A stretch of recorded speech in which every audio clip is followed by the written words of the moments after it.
Gaz de schiste serait-il en train de revenir par la fenêtre?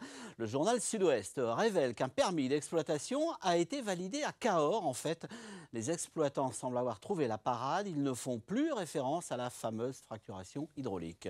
Dans le Lot, Éric Marleau avec Jean-Pierre Josse. On pensait le dossier enterré, mais l'article paru dans le journal Sud-Ouest relance le débat. Selon le quotidien, un avis favorable d'exploitation de gaz de schiste sur le département du Lot viendrait d'être rendu par la direction régionale de l'environnement. Sur place, on prend l'information au sérieux, mais on veut se montrer prudent. Au jour d'aujourd'hui, il n'y a aucune parution au journal officiel. Donc ça, c'est un bon point. Des militants ont téléphoné à l'Adréal, au bureau des hydrocarbures, avec des gens compétents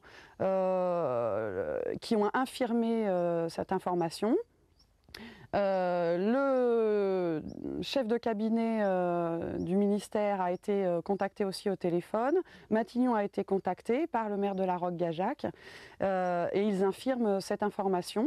Le projet d'exploiter le sous-sol lotois remonte à la fin de l'année 2010 et avait provoqué de nombreuses manifestations sur le département. Développé par une entreprise anglaise, il prévoyait d'explorer 7510 km². Un projet stoppé net par l'adoption le 13 juillet 2011 d'une loi interdisant l'exploitation des gaz de schiste par fracturation hydraulique. Une loi que beaucoup jugent insuffisante car elle remet en cause uniquement le mode d'extraction.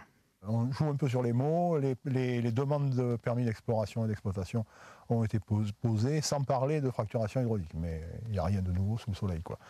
Donc inquiet, oui, bien sûr qu'on est inquiet. On est inquiet pour l'avenir de l'agriculture, enfin pour la survie de nos départements. Le combat n'est pas fini du tout. Il va falloir rester vigilant jusqu'au bout et demander absolument que ces permis soient abrogés pour la France, quoi.